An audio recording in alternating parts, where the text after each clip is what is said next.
Feche teus olhos. Irmãos, deixa eu falar uma coisa para vocês. Estou tão feliz de vocês estarem aqui. Já comecei com os 2 pés no peito, né? Eu estou pensando aqui, eu fico tão indignado com algumas coisas. Essa situação tem me preocupado. Eu atendi 4 famílias com problemas no início desse ano por situação desse tal coaching aí. 4 famílias. Quando o santo, ele está de pé aqui, quando o santo veio caminhar comigo, já fazem quantos anos, santo? 4 anos. 4 anos atrás, o santo, que é um apóstolo aqui na cidade, proprietário de escola, um homem que eu conheço desde a minha infância, um amigo da minha família. Quando o santo me procurou 4 anos atrás, ele estava passando por um problema seríssimo, causado devido a uma situação dessa de coaching, né? Eles tinham enveredado por esse caminho, estava produzindo um racha na família. Ele chegou para mim numa situação, o começo, você não imagina, a Bíblia fala que há caminhos que para o homem trazem caminhos de bem, mas o seu fim são caminhos de morte. Então eu falo isso não só indignado, mas preocupado de vocês não discernirem. Mas eu quero dizer que essa expressão minha, forte ao falar, não tem a ver com a sensação que eu estou por dentro de alegria em rever cada um de vocês. Alguns eu não pude abraçar, chegaram meio correndo ali na hora do café, mas o Senhor sabe o que se tornou a vida de vocês para mim, o presente que vocês são para mim. Vocês foram colocados na minha vida no momento mais difícil da minha história. Deus não me deu nenhum filho espiritual quando eu estava no ápice da minha vida profissional. Todos os filhos foram colocados na minha vida no momento mais difícil da história. E sabe o que Deus me disse um dia? Você olha para trás e acha que você perdeu? Eu te enriqueci sem que você possa ter percebido. Vocês são a minha maior riqueza. E eu não falo isso da boca para fora. Tenho conversado com a Leila com as mudanças que estão acontecendo na nossa vida, as situações que ainda mas para mim isso aqui hoje é o que eu vejo de mais precioso, ter o privilégio e a responsabilidade de cuidar de vocês. E eu gostaria de iniciar esse ano do Aljava revisando nessa primeira palavra a definição de novo pacto. Eu falei, o Efatá presencial começou essa semana e eu dei a primeira aula. E eu falei sobre isso no Aljava Next, para os jovens que agora os nossos filhos estão tendo. A Zelinda, a doida da Zelinda, está querendo fazer o Aljava Next toda semana agora. Ela já tem pouca responsabilidade, né? Toda semana. Sabe o que é isso? Cuidado com os teus filhos. Responsabilidade que nós temos com a tua casa. Não é com o teu ministério, não é com a placa da tua igreja, não é com uma denominação, com a tua casa. Você, pastor, você, pastora, os teus filhos. E quando eu falava sobre essa palavra, a Zelinda falou para mim assim: Cris, ela não me chama de Cris, ela falou: Kiko, é interessante que eu ouço você falar sobre isso há muitos anos, mas essa semana, quando você falou, parece que os meus olhos se abriram, e parece que algumas definições vão ficando mais claras. Então eu gostaria que nessa manhã você se abrisse para aquilo que você acha que já sabe, mas que pode se tornar mais claro, para aquilo que você acha que já sabe, mas pode receber mais luz. Basta que você não se coloque numa posição, fala: isso eu já sei. Eu vou procurar ser bem objetivo, porque no meu cronômetro, eu estou agora 10h20, eu termino de falar até mais ou menos umas 5 para as 11. Eu posso separar depois as mulheres para elas irem lá com a Leila e ter o bate-papo com a Leila. A gente tem um bate-papo aqui até umas 11h30, 11h40. Dá tempo para a gente fazer a ceia, vamos cear junto todo mundo, next, mulheres, homens, e a gente encerra até meio-dia, tá combinado?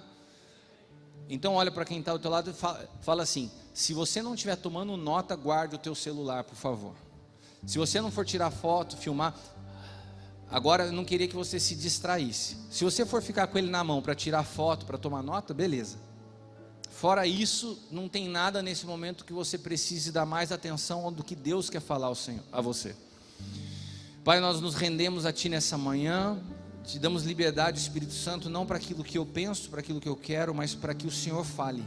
Esse esboço aqui é só para me dirigir, mas o Senhor tem liberdade de deixar ele para fora e falar aquilo que o Senhor quiser. Eu quero simplesmente ser um canal por onde o Senhor flui nessa manhã com graça, verdade. São os Teus filhos, são os Teus filhos, que o Senhor me deu o privilégio, a honra de cuidar para Ti. E eu quero, Pai amado, ser a Tua voz na vida deles nessa manhã, aos que estão aqui e aos que estão em casa me acompanhando. Que seja uma manhã de transformação, de vida e de luz, em nome de Jesus. Amém. Amém? Então vamos lá. Quando nós falamos sobre novo pacto, nós precisamos começar entendendo o que é a palavra novo e o que é a palavra pacto. Se você souber se você souber me falar o que é novo, o que é pacto, você já está meio caminho andado para a definição do que é novo pacto. Porque a palavra novo e a palavra pacto, ela aparece na Bíblia várias vezes com diferentes traduções. E se a gente se atenta a essas diferentes traduções, a gente já consegue ter uma clareza no que elas representam. A palavra utilizada para pacto no Antigo Testamento é diferente da palavra utilizada para pacto, na sua maioria, no Novo Testamento. A palavra utilizada para novo no Antigo Testamento é uma palavra diferente do que é utilizada para novo no Novo Testamento. Infelizmente, as traduções em português, em inglês e espanhol, elas desconsideram o grego. Elas desconsideram o original e perdem muita coisa nessa desconsideração. E nós precisamos entender primeiro o que é o antigo pacto. O antigo pacto, na verdade, é a somatória de todos os pactos que Deus fez com o homem antes do novo pacto. Então Deus estabelece um pacto com Adão, Deus estabelece um pacto com Noé, Deus estabelece um pacto com Davi, Deus estabelece um pacto com Moisés, e todas essa somatória de pactos que Deus faz antes de Jesus, todos eles juntos se chama teologicamente Antigo Pacto. Amém? Tá claro para vocês? Beleza. Esses antigos pactos, a palavra original utilizada para cada um deles é a palavra barite. Todos esses pactos, a palavra utilizada é barite. E a palavra barite significa contrato entre duas partes. Esse contrato entre duas partes implica em responsabilidade das duas partes. Coisas a fazer entre duas partes. Quem aqui já celebrou um contrato com alguém? Nossa, você está casado com a tua esposa, você saiba que o que rege essa relação é um contrato. Tem alguém casado aqui? Glória a Deus, amém. Porque se você estiver amaziado, a gente vai orar por você também. Mas o contrato rege a relação entre duas partes. Quando Deus estabelece um contrato com o homem, Deus tem responsabilidades nesse contrato e o homem tem responsabilidades nesse contrato. E sabe o que é mais tremendo? É que Deus, sendo Deus, Ele se sujeita ao contrato que Ele fez. E o contrato rege a relação de Deus com o homem. Ou seja, no momento que esse contrato é vigente, ou você entende esse contrato, ou então você se move fora dele. Qual que é a coluna dorsal dos contratos no Antigo Testamento? É o contrato de Deus com Moisés. A base, a estruturação do Antigo Testamento, ela está respaldada no que Deus fala com Moisés, que é a lei. Então, se você olhar todos os contratos do Antigo Pacto, eles têm subliminarmente a mesma coisa que está explícito na lei: a meritocracia. Eu faço, eu cumpro, eu obedeço e eu alcanço algo. Essa é a base do Antigo Pacto. Eu faço, eu obedeço, então eu acesso algo. Deuteronômio fala assim: se você obedecer, está diante de ti todas essas bênçãos. Se você desobedecer, estão diante de ti todas essas maldições. Essa era a base do Antigo Pacto. É a base do contrato. Olha, eu preparei para vocês as bênçãos. Você faz isso, você recebe isso. barite. Amém? Barite é utilizado no antigo pacto. Então não é a palavra barite que se usa para novo pacto. A palavra utilizada no novo pacto, que quando Paulo escreve aos Coríntios, ele fala assim: e Deus te fez ministro competente de um novo pacto, não da letra, nem do espírito, não da letra, mas do espírito, porque a letra mata e o espírito vivifica. Essa palavra, que é a mesma que Jesus usa na Santa Ceia, esse é o sangue da nova aliança, ou do novo pacto, não é barite. A palavra utilizada por Jesus, a palavra utilizada para Paulo é diateque. Agora, as duas palavras são traduzidas para nós como o pacto. Agora olha a diferença. O que significa barite, que é do Antigo Testamento? Contrato entre duas partes. Sabe o que significa diateque? Testamento deixado de um pai para um filho. Nesse testamento deixado de um pai para um filho, só tem vigência a partir da morte do testador. A hora que o testador morre, esse testamento se torna acessível ao filho e irrevogável. Isso significa diateque. Quando Jesus fala assim, esse é o sangue da nova aliança, ele está falando assim, eu não estou falando do mesmo modelo de contrato do passado.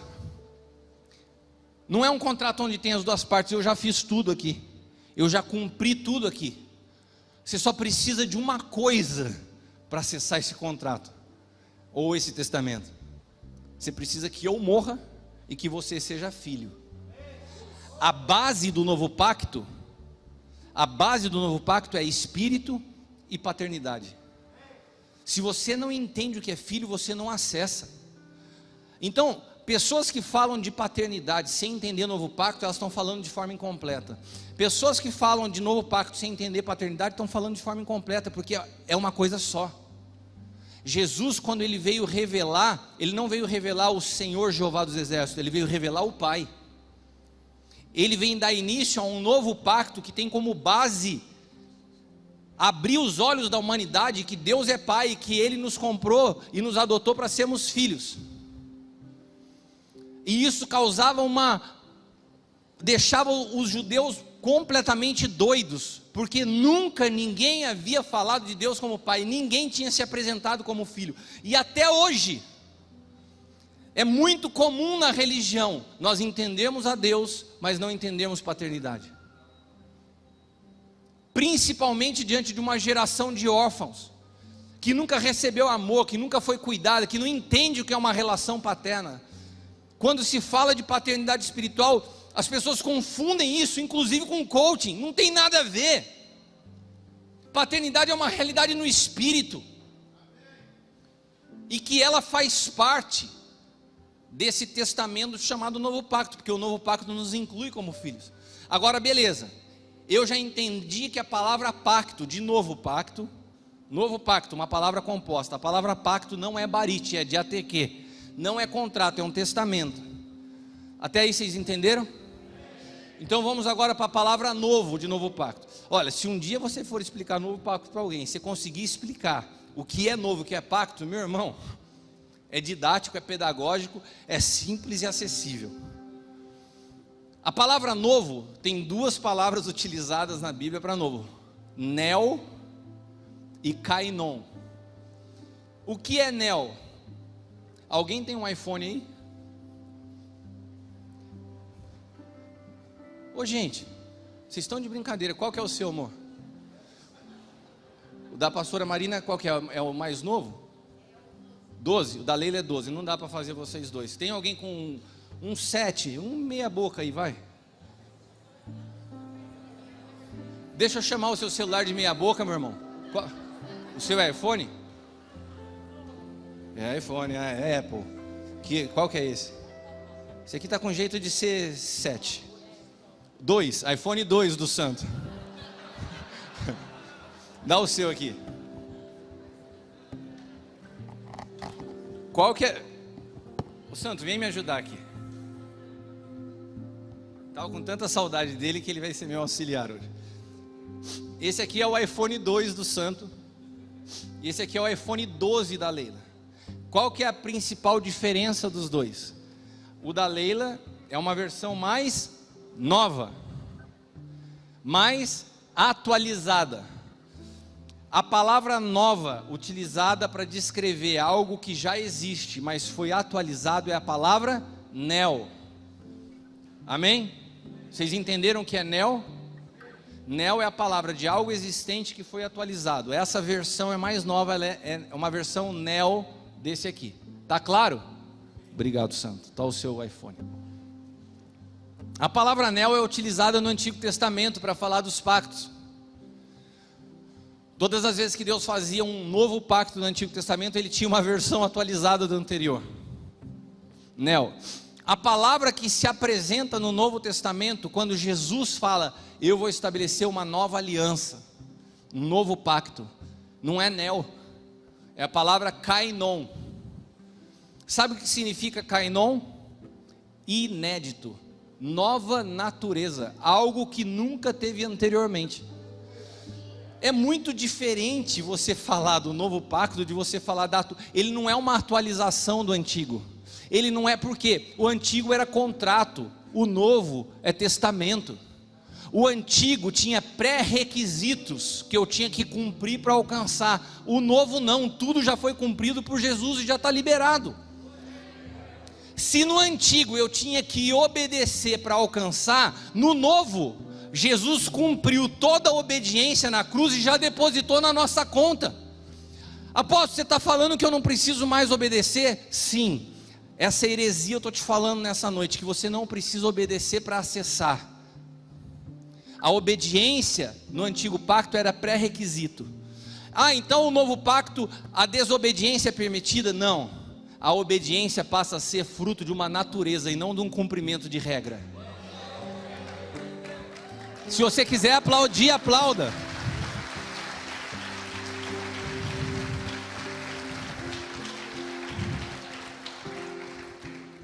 Não é um peso obedecer para quem é filho. Não é um peso obedecer quando a natureza que me faz obedecer é a natureza de Cristo. Porque a base do novo pacto é que se no antigo pacto eu tinha que fazer, no novo pacto eu preciso ser. Só que quando você não entende isso, o que acontece com a igreja de hoje, religiosa? Segue fazendo para ser, nunca vai conseguir. Faz. O cara acha que ele é mais espiritual quando ele vai orar no monte. Ele é mais espiritual quando ele começa a falar dos cursos de teologia que ele fez. Ele é mais espiritual quando ele conta para a igreja, olha irmãos, eu fiquei 40 dias em jejum. E fica tentando respaldar a espiritualidade e não fazer. Isso não existe no novo pacto. No novo pacto não é o que você faz, é a natureza que você porta. Não é o que você está vendo, é o que no invisível acontece dentro de você. O que está acontecendo em você agora, dentro de você, é mais forte do que o que está acontecendo fora, ao teu redor. E infelizmente, a falta de compreensão e dessa vida ainda faz que muitas pessoas sejam paralisadas nas suas circunstâncias. Irmãos, eu sei o que Deus está fazendo.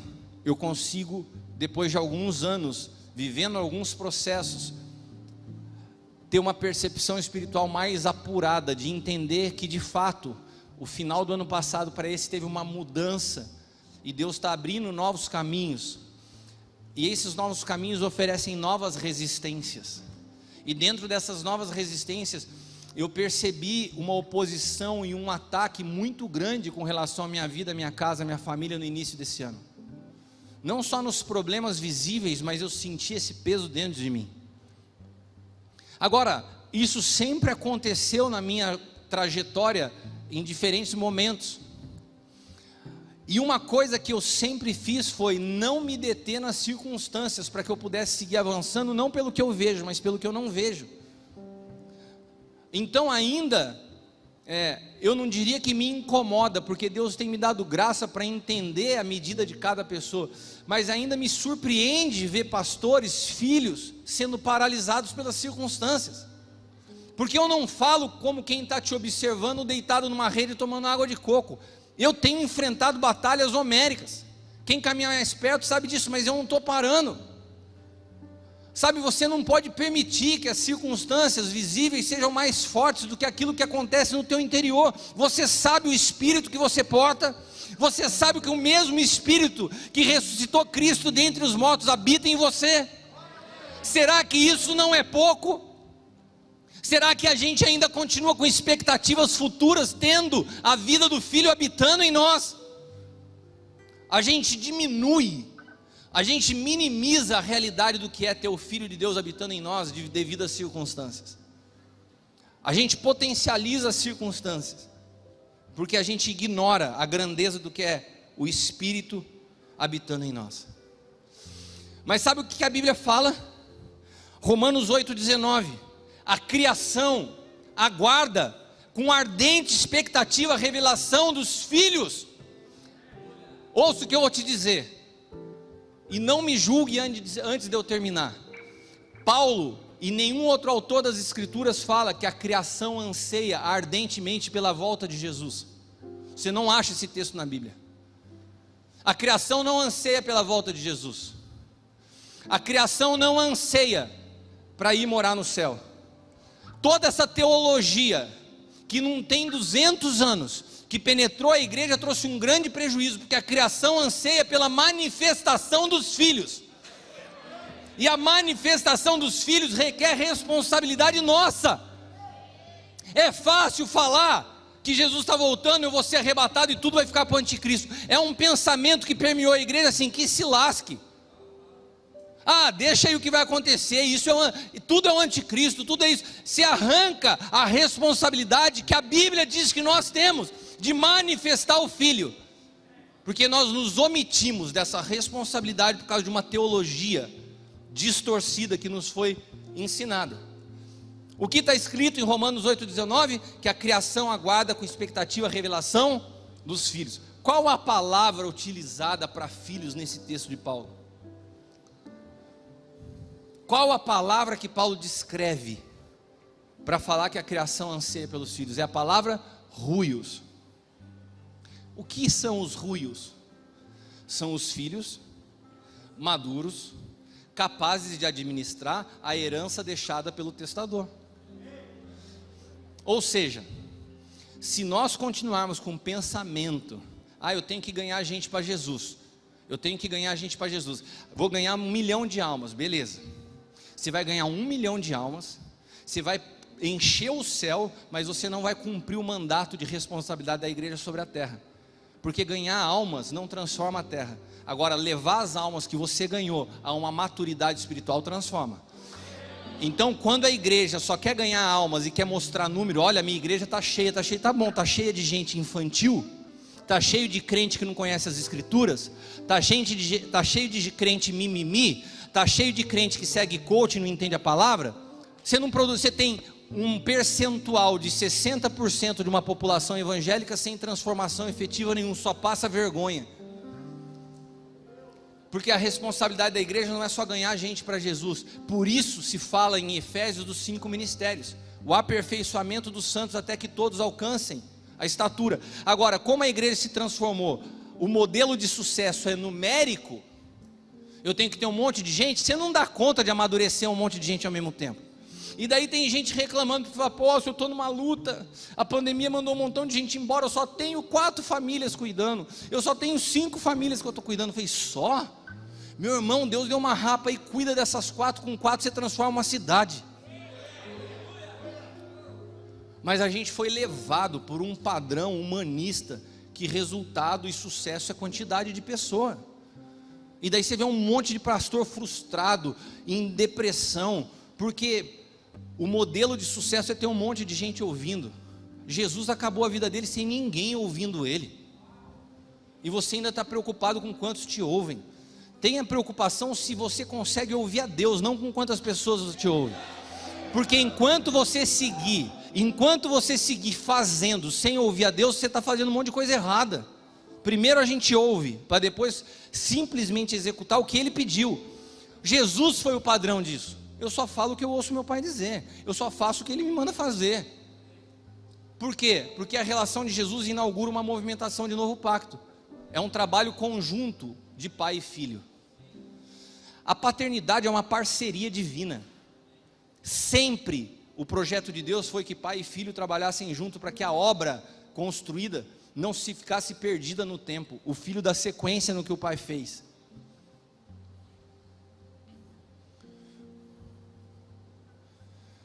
Vamos ler Gálatas capítulo 4, do 1 ao 7. Esse texto de Gálatas eu queria que você, lição de casa, hein, Kleber?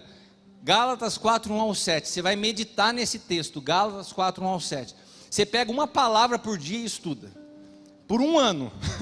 Se você entender Gálatas 4, do 1 ao 7, você entende a Bíblia. Olha o que eu estou te dizendo, a chave para destravar a tua vida. E você nem precisa pagar curso para mim, é só você ler que o Espírito Santo te revela. Gálatas 4, do 1 ao 7. Ora, eu digo que por todo o tempo que o herdeiro é menino, tem algum herdeiro aqui? Tem alguém aqui que se encaixa no testamento deixado pelo testador? Beleza. Então você já tem um ponto positivo. Agora deixa eu te falar. Enquanto você for menino espiritual, pode ser filho, mas se você é menino, você se move como um servo, como um escravo. Você não pode desfrutar de tudo que está revelado e tudo que foi deixado como herança por Jesus. Não sou eu que estou te falando, é Paulo. Ora, eu digo que todo tempo que o herdeiro é menino, em nada difere de um servo, ainda que seja senhor de tudo, mas está debaixo de tutores e curadores até o tempo determinado pelo Pai. Assim também nós, quando éramos meninos. E Paulo fala muito sobre ser menino. Ele fala assim: eu me movia como menino, eu pensava como menino, mas quando eu cheguei a ser homem, ou em outras palavras, quando eu tive um encontro com Cristo, eu deixei as coisas de menino. O que não entra na minha cabeça é você ter tido um encontro com Cristo há 10 anos e continuar com as coisas de menino. Porque quando você chega a ser homem, você deixa as coisas de menino.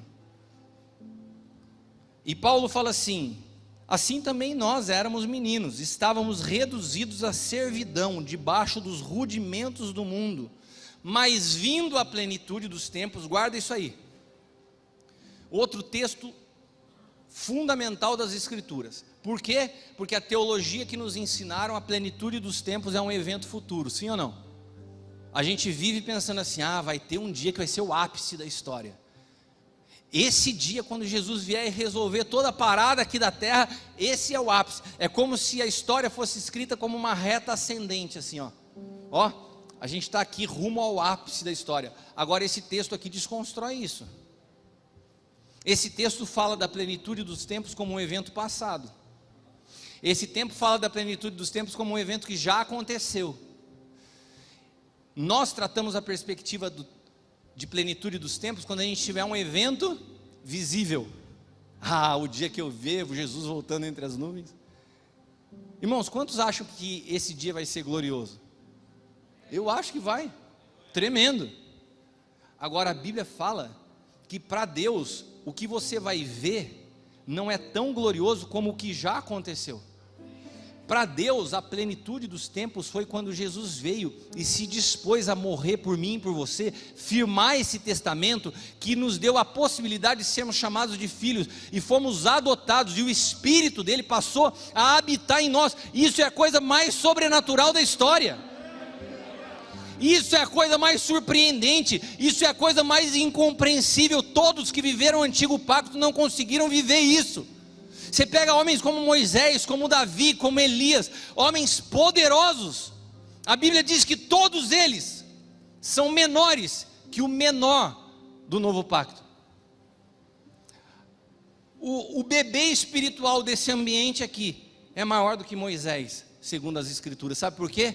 Porque Moisés tinha que ter experiências externas, tinha que ver raio, trovão. Nós, tudo aquilo que Moisés tinha por fora, nós temos por dentro. Mas seguimos buscando fora, ignorando o que já temos aqui dentro, porque ainda a gente não rompeu com uma mentalidade natural e visível. Nós ainda não entendemos o que é ser governado por uma mente espiritual que não é governada pelo que se vê. Vamos seguir no texto. Mas vindo a plenitude dos tempos, já veio. Qual é a plenitude dos tempos? Deus enviou o seu filho, nascido de mulher, nascido debaixo da lei. Jesus nasceu na lei. Para quê? Para que ele pudesse cumprir toda a lei e resgatar aqueles que estavam na lei, a fim de recebermos a adoção. Guarde essa palavra, a adoção de filhos. E porque vocês são filhos, Deus enviou aos corações o Espírito do seu Filho que clama, Abba, Pai. Portanto já não és mais servo, mas filho, e se é filho, herdeiro. Amém? É tremendo ser herdeiro? Sim. Agora é terrível não poder desfrutar da herança sendo herdeiro. Sabe qual é a palavra bíblica para adoção? A palavra adoção no original é a palavra huiotesia. O que é huios? Filho maduro. O que é huiotesia? Adoção. A adoção que a Bíblia fala, não é que Deus foi num orfanato e te escolheu, meu irmão. Você entende adoção assim, a gente canta isso, né? Eu fui adotado, agora não sou mais órfão, sou filho. Não é essa a palavra. Nós fomos resgatados da lei por Jesus. Ele nos tornou filhos. Já somos filhos. Se orou por alguém, a pessoa levantou a mão para Jesus, já é filho. Huiotesia não é você pegar órfão e tornar filho, é você pegar o filho e tornar ele num filho maduro. Isso é huiotesia. Aquele que já é filho amadurece. O processo de huiotesia não é um processo de conversão, é um processo de amadurecimento. Então, quando Gálatas fala de adoção, não está falando de salvação. Irmãos, Gálatas está falando de amadurecimento, não de salvação. A Bíblia foca muito mais no amadurecimento, no desenvolvimento do homem do que na salvação. A salvação é tão simples, e a igreja se preocupou com a salvação. Às vezes a gente cria alguns rótulos, se a pessoa abrir a boca e confessar. Irmãos, tem situações que a pessoa creu no seu coração, e isso já foi imputado como justiça. O cara está no leito de morte, o cara está de coma, o cara está em coma, às vezes não tem como confessar, mas o espírito dele e na mente ele está lúcido, e ele se rende. A salvação é algo que foi muito manipulado na igreja. Parece que ao longo dos anos, muitos pastores se transformaram em porteiros do céu. Esse aqui vai ser salvo, esse aqui não vai ser salvo. Quem somos nós para falar de salvação? Quem somos nós? Se Deus deu o seu Filho para que todos pudéssemos ser resgatados, você acha que somos nós que vamos ficar validando quem é justo ou quem não é?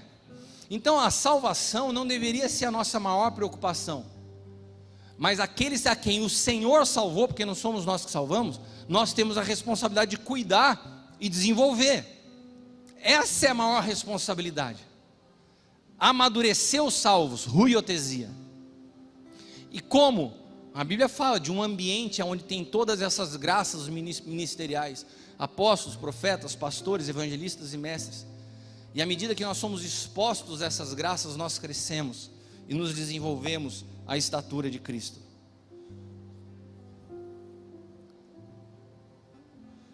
É interessante que, como Jesus veio cumprir a lei, a Bíblia fala que com 12 anos ele já estava envolvido nos negócios do Pai.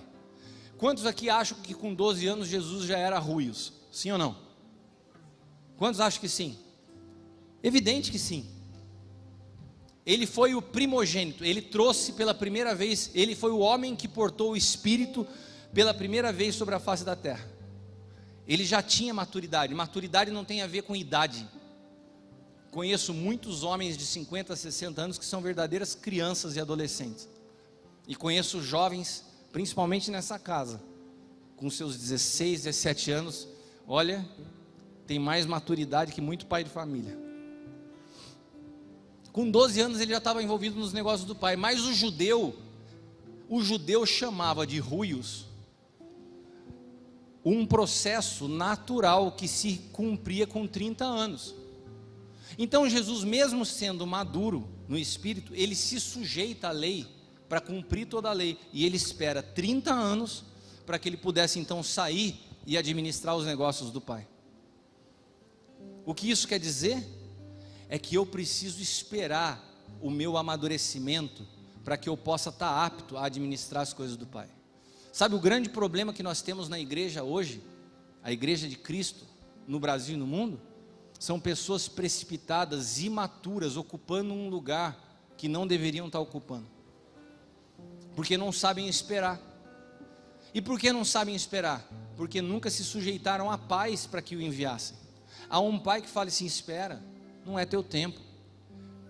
Sabe, irmãos, eu estava conversando esses dias com o Caio no carro, a gente tinha saído, e eu estava falando com ele sobre maturidade. Ele estava me perguntando a respeito de uiotesia. Pai, como que é esse processo? E eu estava falando para ele, e até que eu soltei uma frase assim para ele, eu falei assim: sabe o que eu queria hoje, Caio? Eu queria ter hoje a tua idade com a maturidade que eu tenho no Espírito.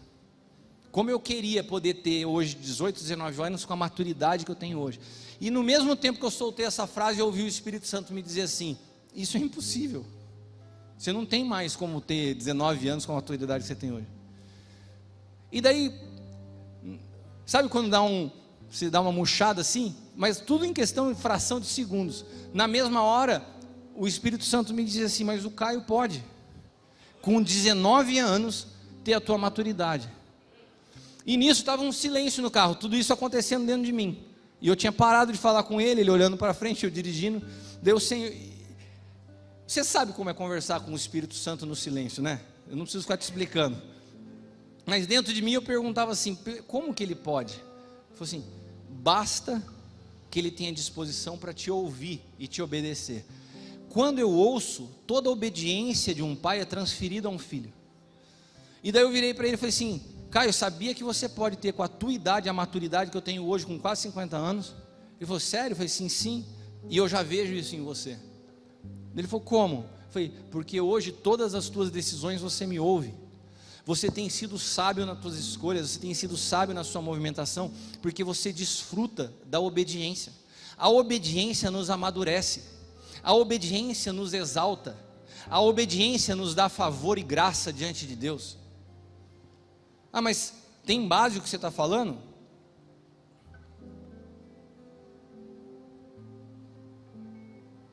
Opa,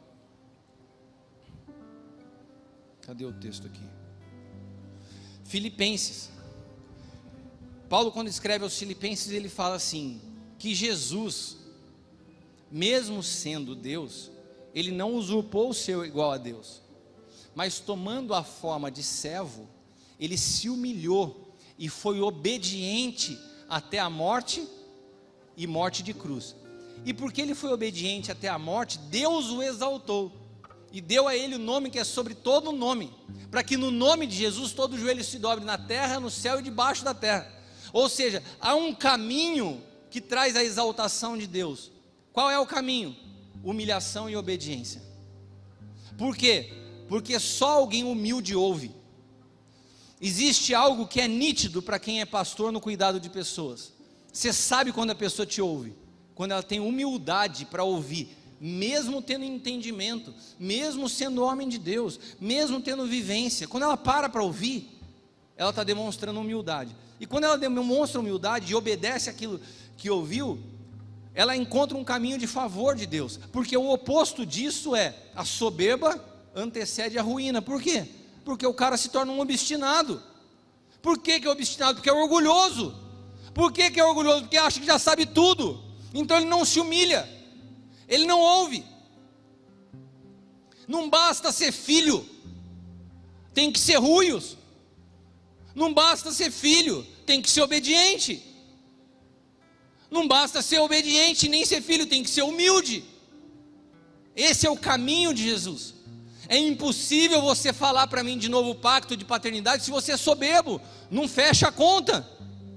Se você teve uma experiência com a natureza de Cristo, naturalmente você entende a humildade, porque para você ter essa experiência você passou pela cruz, e a cruz, ela torna pó o seu orgulho. A cruz te expõe, A cruz expõe a tua reputação, a cruz expõe a tua vergonha, suas debilidades, sua limitação, sua incapacidade de lidar com a vida. A cruz te traz vulnerabilidade, para que você possa experimentar uma dependência total do Pai. Então é fácil você encontrar pessoas que passaram pela cruz. Elas têm humildade para ouvir e obedecer. Uma obediência que é fruto de uma natureza, não de um cumprimento de regras. Quando você precisa começar a estabelecer muitas regras no ambiente que você está cuidando, é porque você não está levando pessoas a uma transformação de natureza. Você quer controlar as pessoas no cabresto. Isso não funciona. Essa manhã, nós precisamos entender que paternidade é essa aliança entre pai e filho. Uma aliança de obediência, uma aliança de destino e uma aliança que nasce de um envio. E eu vou ler um último texto e agora a gente termina e vamos separar a mesa das mulheres e dos homens. Abra comigo João 5, do 16 ao 24.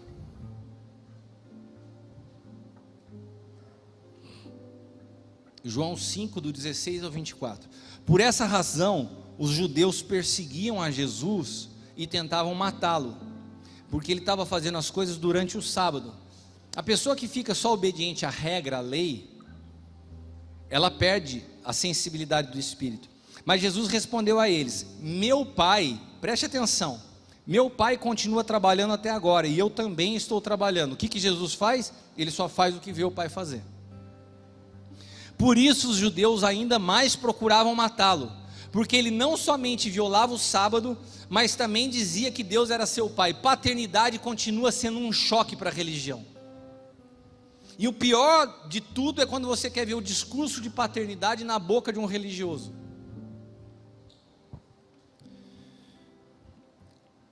Retomando a palavra, explanou Jesus: em verdade vos asseguro que o filho nada pode fazer de si mesmo, mas somente pode fazer o que vê o Pai fazer. Pois o que este fizer, o filho semelhantemente o faz. Porque o Pai ama o filho e lhe mostra todas as coisas que realiza. E maiores obras do que essa lhe mostrará, para que vos maravilheis. Pois assim como o Pai ressuscita os mortos e os faz viver, assim também o Filho dá vida a quem ele desejar. Assim o Pai a ninguém julga, mas confiou todo o julgamento ao Filho, a fim de que todos honrem o Filho, exatamente como honram o Pai. Aquele que não honra o Filho, não honra o Pai, que o enviou. Em verdade vos asseguro que quem ouve a minha palavra e crê naquele que me enviou, tem a vida eterna, e não entra em juízo, mas passou da morte para a vida. Você vê as características dessa aliança paterna, de como se move. Aqui Jesus estava inaugurando uma nova fase na humanidade. Os profetas do Antigo Testamento eram lobo solitário. Os caras eram uns eremitas, eles viviam tudo sozinhos no meio do mato. João Batista era um doido, se olhava, dava até medo. O cara com roupa de camelo, comia mel silvestre, ficava gritando raça de víbora, vivia sozinho. Jesus fala assim: olha, eu não me movo sozinho, eu só faço o que eu vejo meu Pai fazer. E ele começa a trazer um modelo para o novo pacto, que Paulo entende, e Paulo começa a construir essa cultura nos seus filhos espirituais. Você vê isso em Timóteo, você vê isso em Tito, você vê que eles começam a somente se movimentar debaixo da instrução de Paulo. E não era uma instrução de mando, e não era uma instrução de posse, não era uma instrução de controle de vida, era uma instrução de destino, de um pai que lança um filho, fala: ó filho, eu vim até aqui, você vai daqui para frente. Jesus foi enviado e era obediente. Vou te dizer uma coisa, você que é pastor e pai espiritual, ouça o que eu estou te dizendo. As maiores evidências de quem caminha com você ser um filho legítimo é que entende envio e é obediente. Jesus foi enviado, e ele foi enviado pelo Pai dos céus à terra. Ele foi enviado para começar o ministério. Ele esperou o batismo e uma voz do céu que veio e disse: esse é o meu filho amado em quem me comprazo. Ele esperou que o próprio pai revelasse ele como filho. Você imaginou se Jesus num dia dá um surto nele, José começar a corrigir ele e falar assim: quer saber de uma coisa? Deixa eu te falar uma coisa, eu sou Deus, para com isso, meu pai é ele, não é você. Fica querendo mandar na minha vida. Não vou pegar com cadeira, não vou construir casa, eu estou nos negócios do meu pai. Você vê um monte de gente surtando assim na igreja. Jesus, ele espera sempre o envio, e foi obediente. Qual que é o oposto de envio e obediência? Desobediência e rebeldia, precipitação. Quem foi rebelde e não soube esperar? O diabo. O que aconteceu com ele? Foi precipitado do céu para a terra. Os dois vieram do céu, um enviado e o outro precipitado. Um cumpriu toda a obediência e o outro segue morto na sua desobediência, na sua própria concupiscência. Qual caminho você escolhe? Um estava na terra para cumprir a vontade do Pai, e o outro obstinado por sua vontade pessoal. Deixa eu te falar uma coisa: o ministério, ouça você pastor, ouça você que está me ouvindo em casa, e você que vai ouvir essa mensagem depois, o ministério não é um lugar para satisfação e realização das suas vontades e vaidades pessoais. A igreja não tem que ter tua cara, a igreja não tem que ter teu jeito. O ministério é um lugar onde nós cuidamos daqueles que são filhos do Senhor e temos a responsabilidade de levá-los a uma maturidade. E isso é o papel da igreja, porque a criação anseia por filhos maduros, e nós temos a responsabilidade de sermos agentes de transformação e amadurecimento desses filhos que pertencem ao Senhor. Amém? Feche teus olhos, vamos orar. Pai, nós te damos graças nessa manhã, que o teu Espírito siga edificando sobre essa palavra, sobre esse fundamento, que haja ainda mais clareza, mais luz, mais vida a respeito da realidade do novo pacto. E Pai amado, que nós não venhamos a falar a partir de conhecimento humano, mas da tua revelação em nós. Quero enviar nesse momento as mulheres para esse tempo de comunhão, aonde o teu Espírito siga construindo no meio delas o que o Senhor começou essa manhã nesse lugar, e que nós também possamos dar total liberdade para que o Senhor continue se movendo aqui, também lá no ambiente do Next, em nome de Jesus.